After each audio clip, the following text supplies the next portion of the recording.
Gold, trusted gold buyers. మీరు తాకట్టు పెట్టిన బంగారాన్ని విడిపించి ఈ రోజు ఉన్న మార్కెట్ ధరకు కొనబడను. దివ్య, దివ్య ఆగు. ఏమైంది నీకు? ఏం తప్పించుకుని వెళ్తున్నావు? తప్పించుకొని కాదు, తప్పుకొని వెళ్తున్నాను. తప్పుకు వెళ్లాల్సినంత తప్పు నేనేం చేశాను? నీకు చెప్పాల్సిన అవసరం నాకు లేదు. దివ్య ఆగు. దివ్య, నేనే నీ దగ్గరకు వచ్చి ఐ లవ్ యూ అని చెప్పలేదు. నువ్వే నా దగ్గరకు వచ్చి ఐ లవ్ యూ అని చెప్పి నన్ను ప్రేమలోకి దింపి నిన్ను చూడుకుని ఉండలేనంత పిచ్చివాణి చేశావు. ఇప్పుడు నువ్వెందుకు తప్పించి తిరుగుతున్నావు? సి మిస్టర్ వేణు, ఏదైనా వస్తువుని కొనాలి అనుకుంటే ఒరిజినల్ అనుకుని అడ్వాన్స్ ఇస్తాం.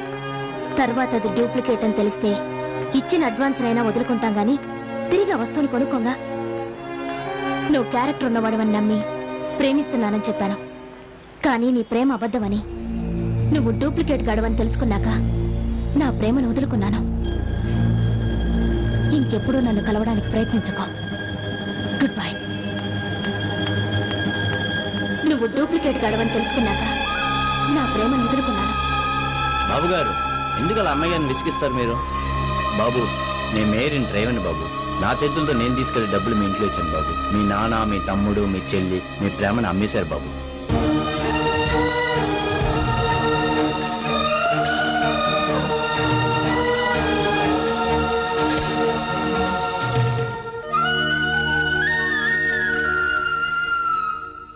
ఒరే, ఏమిట్రా బట్టలు సర్దుకుంటున్నావు? నిన్నే ఏమిట్రా, ఎక్కడికి వెళ్తున్నావు? వేణు, చెప్పు వేణు. ఒరే చెప్పరా, ఎక్కడికి వెళ్తున్నావు? చెప్పరా, చెప్పు. ఇంట్లో ఉండాలంటే భయంగా ఉంది. దేనికి? నా ప్రేమను అమ్మేసినట్టు నన్ను అమ్మేస్తారేమోనని. వేణు, అవును, నేను ఇంట్లో ఎవరి కోసం ఉండాలి? ఇల్లంటే ఆప్యాయతలు, అనురాగాలు అనుకున్నాను. కానీ రక్త సంబంధాన్ని కూడా లాభ నష్టాల ఖాతాలో చేర్చే వ్యాపారం అని మీ వల్లే తెలుసుకున్నాను. ఏంట్రా పెద్ద పెద్ద మాటలు మాట్లాడుతున్నావు? చిచి, నువ్వు వ్యసనానికి బానిసం అనుకున్నాను. కానీ డబ్బు కోసం ఇంత దిగజారిపోతావు అనుకోలేదు. ఏం దిగజారిపోయాను రా? నిన్ను కని పెంచి 25 ఏళ్ళు పోషించాను. ఈ ఇంటిని నిలబెట్టడానికి ఆ మాత్రం నేను అడ్డు పెట్టుకోవడం తప్ప? కసాయి వారైనా కొన్నవాటిని చంపుతారు కానీ కన్నబిడ్డల్ని చంపుకోరు. కానీ మీరు అన్నిటికీ తెగించారు. నువ్వేమైనా అనుకో, నువ్వు ఒక్కడే కాదు, నాకు మిగతా బిడ్డలు కూడా ముఖ్యం. వాళ్ళ సుఖక్షేమం చూడాల్సిన ధర్మం నాకుంది. నా సర్టిఫికెట్స్ అన్ని తీసుకెళ్లి ఓ క్వార్టర్ బాటిల్కి డబ్బులు ఇస్తే కానీ తిరిగి ఇవ్వనా చూడు. అప్పుడే నువ్వెంత గొప్ప ధర్మాత్ముడో అర్థమైంది. ఎందుకనే అంతగా ఎమోషన్ అవుతావు? లాయర్ గా నీ జీవితం మొత్తం మీద సంపాదించలేని డబ్బు లవ్ పేరుతో వచ్చేసింది.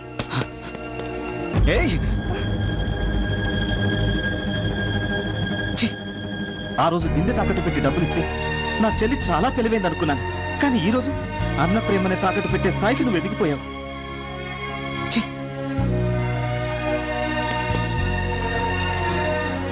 ఒరే, నిన్నెంత కష్టపడైనా చదివించి విదేశాలకు పంపించాలనుకున్నాను రా. కానీ అన్న జీవితాన్ని వీసాగా పెట్టుకుని విదేశాలకు వెళ్ళిపోయేంత గొప్ప తెలివితేటలు నీకున్నాయనుకోలేదురా. రే, దేవుడు తోడబుట్టిన వాళ్ళని ఎందుకు ఇస్తాడో తెలుసా? కన్నవాళ్ళు కలకాలం ఉండరని, వాళ్ళ ప్రేమను మీరు పంచిస్తారని. కానీ నా దురదృష్టం, మీరందరూ స్వార్థపడలేదు. వద్దమ్మా, ఇంకేం చెప్పొద్దు. ఎవరికైనా దెబ్బ తగిలితే అమ్మా అని ఏడుస్తారు.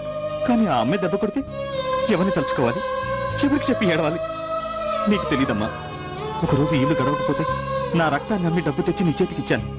నిజం తెలిస్తే మీరు బాధపడతారని అకౌంట్స్ రాసి తీసుకొచ్చానని అబద్ధం చెప్పాను. నేను మీకోసం బతుకుతున్నాను, కానీ మీరు మీ సుఖం కోసం నా మనసునే చంపేశారు. నువ్వు నువ్వు నువ్వు మీరెవ్వరు నాకొద్దు.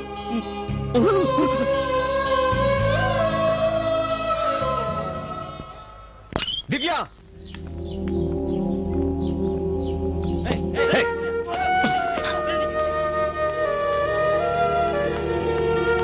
ఎందుకు వచ్చావు? నీతో కొంచెం మాట్లాడాలి. నిన్ను చూడడానికి అసహ్యంగా ఉంది. Get out. ప్లీజ్ దివ్య, నేను చెప్పేది విను. నేను వినను వినను వినను. అది కాదు దివ్య, నువ్వు ఇక్కడి నుంచి వెళ్తావా? మెడపట్టి బయటికి గెంటించమంటావా? దివ్య, సెక్యూరిటీ, అడ్డమైన వాళ్ళని కాంపౌండ్ లోకి అడుగు పెట్టనివ్వకండి. ముందు తన్ని బయటకు పంపించండి.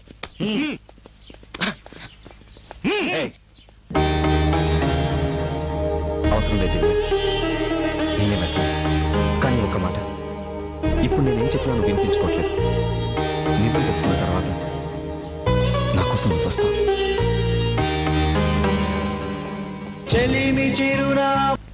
వేణు, నన్ను క్షమించరా. నీకు నా మీద కోపం పోవడానికి ఈ జన్మంతా సరిపోదని నాకు తెలుసురా. నీ ప్రేమనైతే సులభంగా చెడగొట్టగలిగాం, కానీ దివ్య పెళ్లిని ఆపలేకపోయినరా.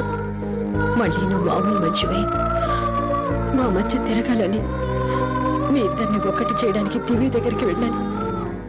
కానీ పరిస్థితి చేయి దాటిపోయింది. దివ్య పెళ్లి జరుగుతోంది.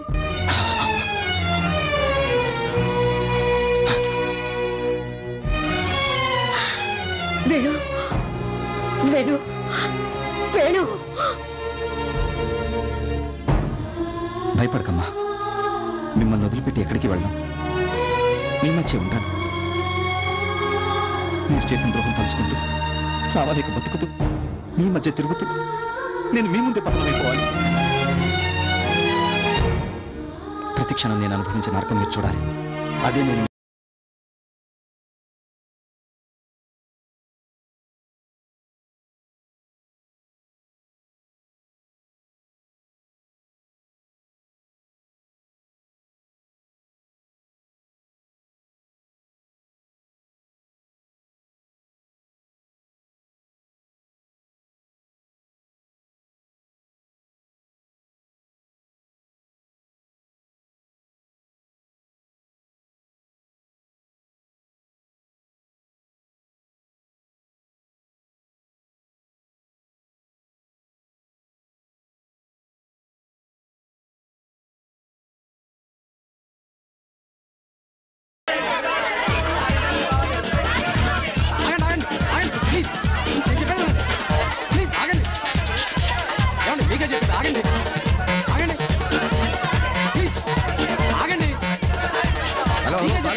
ఏంటి అసలు కేకలు?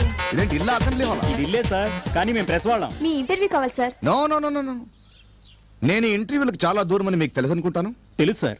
మంత్రిగా మీరు మీ ప్రభుత్వం అమలు చేస్తున్న విధానాల గురించి ప్రజలకు తెలియాలంటే ఇలాంటి ప్రెస్ మీట్లు అవసరం సార్. మీకు పెళ్ళయిందా? అయింది సార్. మీరు మీ పెళ్ళాన్ని బాగా చూసుకుంటున్నారా? బాగానే చూసుకుంటానండి. మరి ఈ విషయాన్ని ఒక ప్రెస్ మీట్ పెట్టి మీ కాలనీ వాళ్ళందరికీ చెప్పారా? అదేంటి సార్, పెళ్ళాన్ని బాగా చూసుకోవటం మొగుడుగా నా బాధ్యత. దీనికి ప్రెస్ మీట్ ఎందుకండి? అవసరం లేదు. అలాగే ప్రజల్ని బాగా చూసుకోవడం మంత్రిగా నా బాధ్యత. మరి దీనికి ప్రెస్ మీట్ ఎందుకు? అది కాదు సార్, మీ ఇన్నర్ ఫీలింగ్స్ ఇంటర్వ్యూలో చెప్పడం వల్ల ఓటర్ల అభిప్రాయాన్ని మా పత్రికలు మార్చగలవు. అలాగా? మీ పేపర్ సర్క్యులేషన్ ఎంతమ్మా? 1,00,000. మీది? 2 లక్షలు. మీది?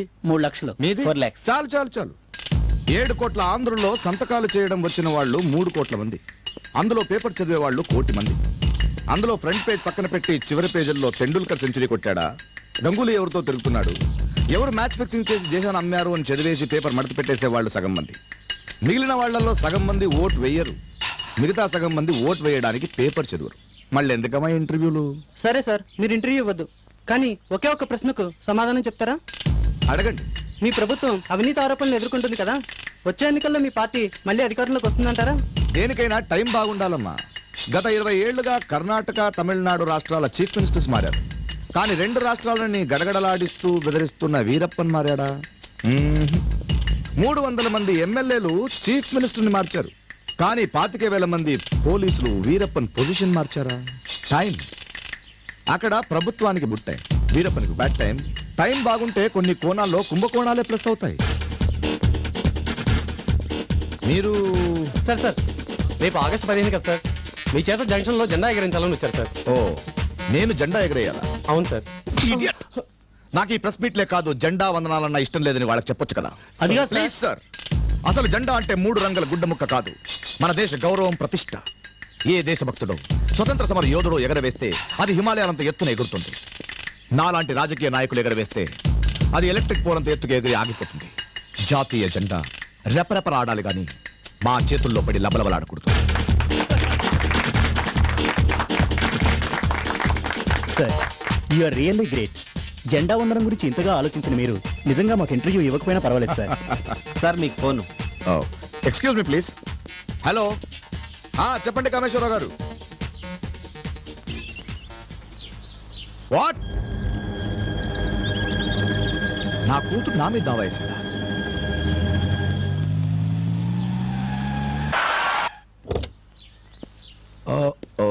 No no no no no.